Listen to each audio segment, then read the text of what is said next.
Welcome back everyone, आप सभी का फिर से स्वागत है आरके कॉम्पिटिटिव के इस नए वीडियो में। आज की इस वीडियो में आप देखेंगे 27 से 29 मई 2021 के कुछ मोस्ट इंपोर्टेंट करंट अफेयर के क्वेश्चंस को और उनसे जुड़े हुए कुछ मोस्ट इंपोर्टेंट फैक्ट्स को भी, जो कि एग्जाम के लिए काफ़ी ज़्यादा इंपॉर्टेंट होता है।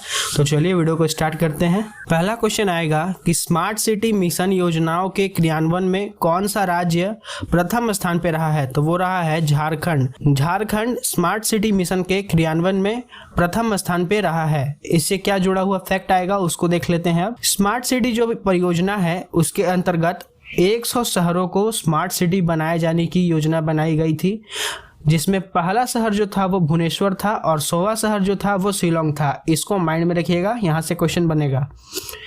इसके बाद ये योजना कब आई थी ये भी क्वेश्चन बन सकता है। तो ये आई थी 2015 में और इसमें सबसे ज़्यादा अगर शहर किसी राज्य से लिया गया है तो वो उत्तर प्रदेश से लिया गया है। अब सरकार ने जो इंडेक्स जारी किया है 2021 में स्मार्ट सिटी को लेके, उसमें झारखंड प्रथम स्थान पे रहा है। इसके बाद राजस्थान दूसरे स्थान पे रहा है। झारखंड के राज्यपाल कौन है? तो वो डी मुर्मू। इसके बाद राजस्थान के राज्यपाल कलराज मिश्रा। अगला क्वेश्चन देखेंगे हम, हाल ही में किस राज्य सरकार ने विधान परिषद के गठन को मंजूरी दे दी है? तो वो है पश्चिम बंगाल की सरकार ने। ये क्वेश्चन एग्जाम में जरूर से जरूर आएगा, क्योंकि यहाँ पे अभी बात करी जा रही है विधान परिषद के बारे में, और वो भी पश्चिम बंगाल के विधान परिषद के बारे में। तो चलिए देखते हैं कि क्या क्वेश्चन बनेंगे इनसे।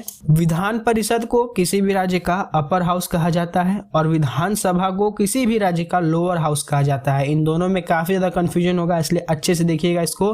विधान परिषद को अपर हाउस, विधानसभा को लोअर हाउस कहा जाता है। पश्चिम बंगाल में अगर इस विधान परिषद का गठन हो जाता है तो भारत में अब कुल 7 राज्य होंगे जिनमें विधान परिषद होगी।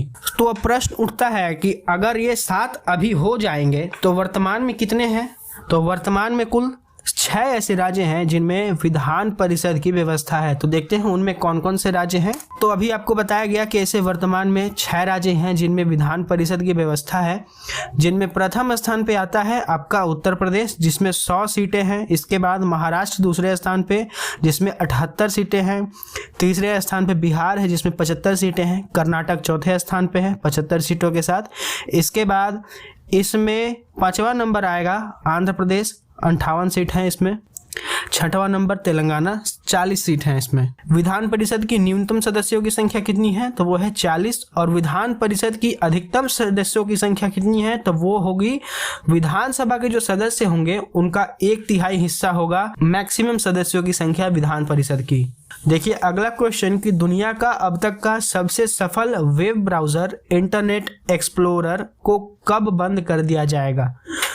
ये क्वेश्चन कंप्यूटर से जुड़ा हुआ है। अगर आप कंप्यूटर के बारे में थोड़ा सा भी नॉलेज रखते हैं, बेसिक कोर्स किया हुआ है आपने, तो आपको इंटरनेट एक्सप्लोरर के बारे में पता होगा कि ये एक सबसे ज़्यादा स्लो चलने वाला इंटरनेट एक्सप्लोरर है। इंटरनेट ब्राउज इसमें काफ़ी ज़्यादा स्लो होता है अभी के टाइम में, लेकिन जब ये बना था, इसको माइक्रोसॉफ्ट ने जब बनाया था, उस टाइम ये काफ़ी ज़्यादा चर्चित था, क्योंकि उस टाइम पे इसके अलावा कोई ब्राउज़र था ही नहीं इंटरनेट ब्राउजिंग के लिए। तो इसको कब से बंद कर दिया जाएगा? तो 15 जून 2022 से इसको बंद कर दिया जाएगा। इससे क्या क्वेश्चन बनेंगे उनको जान लीजिए। इंटरनेट एक्सप्लोरर को 1995 में माइक्रोसॉफ्ट के द्वारा बनाया गया था, जिसको अब 15 जून 2022 में बंद कर दिया जाएगा। तो यह लगभग 26 साल तक का सफ़र रहा है इसका, इंटरनेट एक्सप्लोरर का, और इतने टाइम में ये सबसे सफल इंटरनेट ब्राउज़र रहा है। जब गूगल क्रोम आया इंटरनेट ब्राउजिंग के मामले में, उसके बाद से इसके यूजर्स में कमी आने लगी थी। माइक्रोसॉफ्ट की बात करें तो माइक्रोसॉफ्ट के सीईओ कौन है? सत्या नडेला। और फाउंडर बिल गेट्स। अगला क्वेश्चन देखिएगा, किस राज्य की सरकार ने पौधारोपण को प्रोत्साहित करने के लिए अंकुर योजना को शुरू किया है? तो वो किया है आपका मध्य प्रदेश का जो सरकार है उसने। मध्य प्रदेश के अभी सीएम कौन है, मुख्यमंत्री कौन है? शिवराज सिंह चौहान। तो उन्होंने मध्य प्रदेश में ऑक्सीजन प्लांट लगाने के साथ साथ वृक्षारोपण की योजना को भी शुरू किया है। क्यों किया है? क्योंकि कोरोना के मामले में अभी आप देख ही रहे थे कि हमारे देश में काफ़ी ज़्यादा त्रासदी हो चुका था ऑक्सीजन को लेके। देश विदेश से ऑक्सीजन की सप्लाई करी जा रही थी, अभी भी करी जा रही है। तो इसको ध्यान में रखते हुए सभी जो राज्य है वे आगे आए हैं ऑक्सीजन प्लांट के स्थापना को लेकर, उसी में ये मध्य प्रदेश जो है वो ऑक्सीजन प्लांट की स्थापना तो करेगी ही, साथ ही साथ वृक्षारोपण को भी महत्व देगी ताकि ऑक्सीजन लेवल जो है वो प्राकृतिक रूप से बढ़े। और जिस परियोजना के तहत ये वृक्षारोपण किया जा रहा है उसका नाम है अंकुर योजना। अच्छा, इस योजना का अगर उद्देश्य कहा जाए तो क्या होगा? सिंपल सा उद्देश्य होगा इसका कि राज्य में हरियाली बढ़ाना और प्रकृति में आए असंतुलन को रोकना। इसके बाद मध्य प्रदेश से अगर आप बोले तो मध्य प्रदेश से क्या क्वेश्चन बनेगा? तो मध्य प्रदेश की स्थापना हुई थी 1 नवंबर 1956 ईस्वी में। इसकी राजधानी कहाँ है? तो भोपाल में है।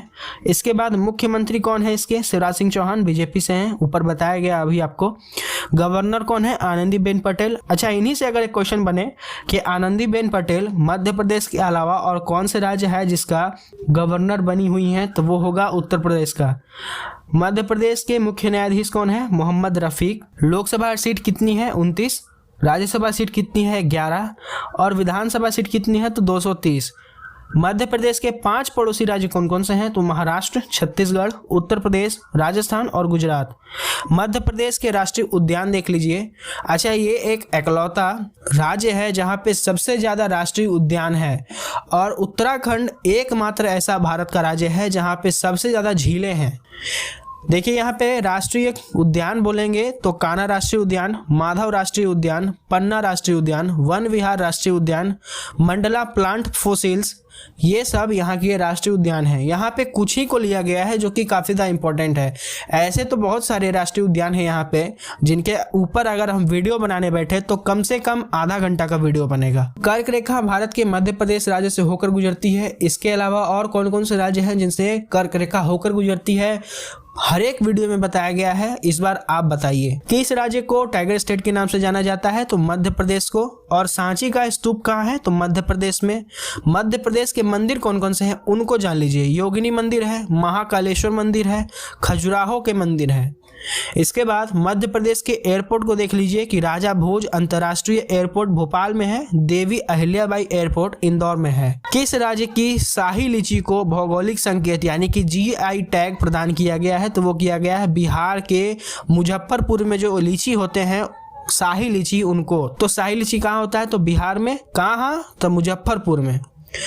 मुजफ्फरपुर का जो लीची है शाही लीची, उसको अब भौगोलिक संकेत यानी कि GI टैग दिया जाएगा। अच्छा, अगर बात करें GI टैग की, कुछ को पता नहीं होगा, शायद नए होंगे तो GI टैग को जान लीजिए क्या होता है। बेसिकली अगर एक सटीक शब्द में इसका आंसर निकालें तो ये होगा कि किसी भी उत्पाद के लिए ये एक प्राकृतिक चिन्ह के समान होता है, यानी कि एक पहचान मिल जाएगा उस उत्पाद को। अच्छा, किस बेसिस पे दिया जाएगा? तो भौगोलिक उत्पत्ति, उसके विशेष गुण और पहचान के ऊपर दिया जाएगा। बिहार आया है, बिहार से क्या क्वेश्चन बनेंगे उनको देखेंगे। बिहार की स्थापना कब हुई थी? 22 मार्च 1912 ईस्वी में। राजधानी कहाँ है इसका? पटना में। मुख्यमंत्री कौन है अभी प्रेजेंट टाइम में? नीतीश कुमार। अच्छा, पहले मुख्यमंत्री कौन थे? तो वो थे कृष्णा सिन्हा। अच्छा, इसके बाद गवर्नर कौन है अभी? तो फागू चौहान प्रेजेंट में। और पहले राज्यपाल कौन थे? तो जयराम दास दौलत राम। बिहार के मुख्य न्यायाधीश कौन हैं? तो वो हैं संजय करोल। लोक नृत्य की बात करें तो वो होगा विदेशिया, जाट जति, झिझिया, कजरी, फगुआ, बिरहा और सोहर।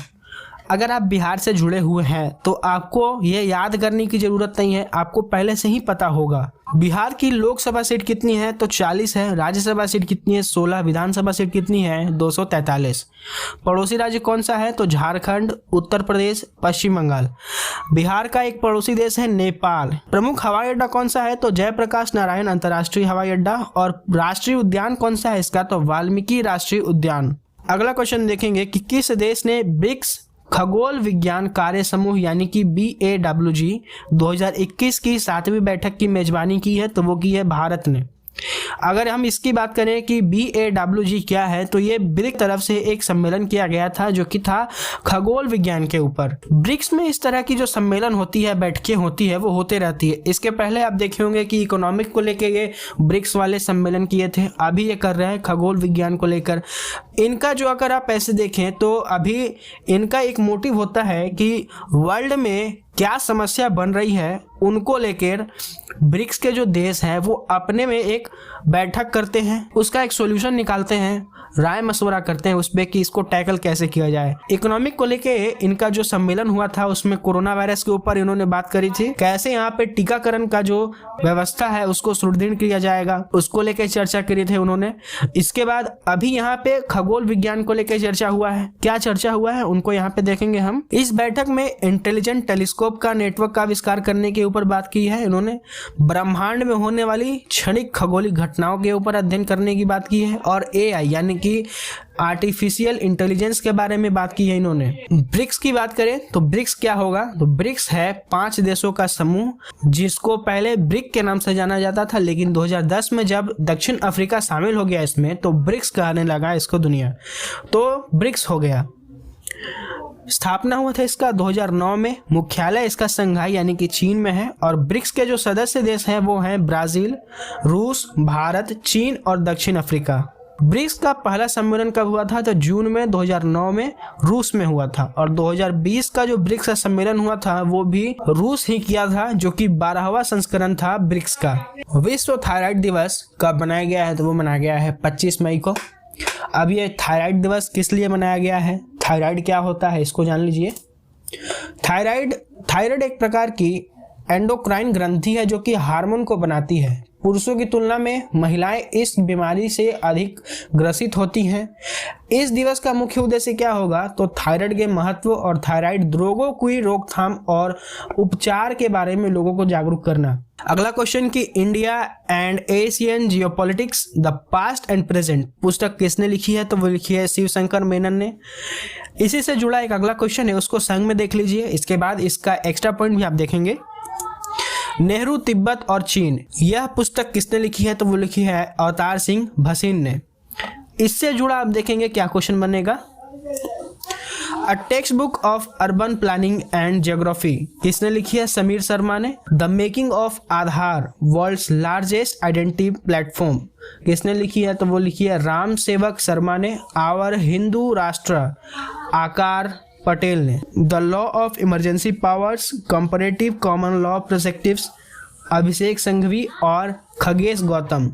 India 2030 the rise of Rajasik nation Gautam Chikermane ने इन पुस्तक को लिखा है। अगला और आखिरी क्वेश्चन देखेंगे हम आज का कि अंतर्राष्ट्रीय गुमशुदा बाल दिवस कब मनाया गया है, तो वो मनाया गया है 25 मई को। मेरे ख्याल से अभी तक आप लोगों ने इस दिवस का नाम भी नहीं सुना होगा कि गुमशुदा बच्चों के लिए भी कोई दिवस होता है। तो हाँ, बिल्कुल होता है, गुमशुदा बच्चों के लिए भी एक दिवस होता है और उसको मनाया जाता है 25 मई को, जिसको कहा जाता है अंतर्राष्ट्रीय गुमशुदा बाल दिवस।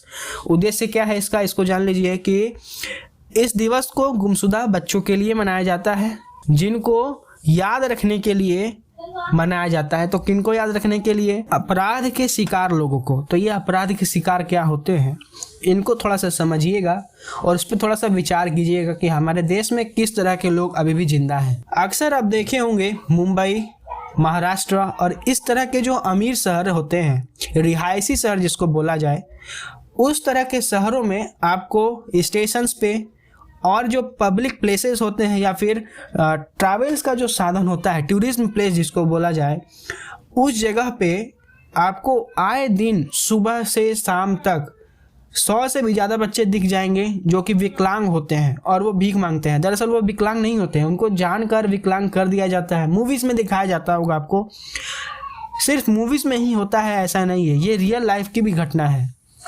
उन लोगों को कुछ गंदे लोग, जिनको कहा जाए जानवर तरह के जो लोग होते हैं, वो लोग उनको जानबूझकर विकलांग कर देते हैं, जिससे लोगों को सिंपैथी आए उन पे और उनसे भीख मंगवाते हैं।